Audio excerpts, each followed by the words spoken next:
Urakoze nyakubahwa Perezida wa Repubulika. Amazina nitwa Ndarutse Merci, nkaba ndi rwiyemezamirimo ukomeye cyane. Ntago ndanguza cyangwa ndangure, ahubwo ndasetsa. Nizi ikoranabuhanga ariko ntunzwe n'urwenya, mwampaye amashyi. Twatangiye platform cyangwa se urubuga ruhuza abakunda gusetsa, abazi gusetsa n'abakunda guseka, aho abaseka bishyura, abasetsa bakishyurwa, twe turasetsa tukanasora binyuze mu rwenya.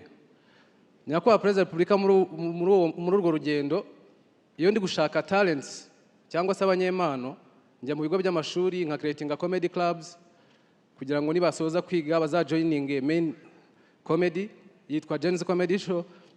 Nasabaga Ministeri y'Uburezi n'igitekerezo ko impano z'abana b'Abanyarwanda zishyigikiwe guhera mu mashuri matoya zikazamuka mu mashuri makuru, byaba byatangiye gufata irange cyangwa se umurongo ku buryo basoza batangira kubibyazamo amafaranga. Ndashimira First Lady kuri gahunda ya Rwanda ubuhanzi ko niyo nazamukiyemo birangira mfite iyo platform, na gahunda ya Ministeri y'Urubyiruko ya Art Connect.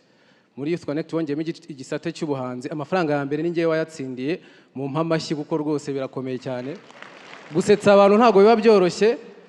Nyakubahwa Perezida wa Repubulika, ndashimira umujyi wa Kigali. Muri gahunda z'umujyi natwe turimo, ubundi tumenyereye ko muri gahunda z'umujyi haba harimo siporo rusange, umuganda rusange, ubu twongeyemo ni seka rusange, aho abanyamujyi bahura bagaseka rwose kabiri mu kwezi. Nyakubahwa Perezida wa Repubulika, izo gahunda zose wagiye uzitabira, nashakaga kugutumira muri gahunda y'iseka rusange, natwe ukazatugeraho. Murakoze kandi tuzagusetsa ivumbi ritumuke.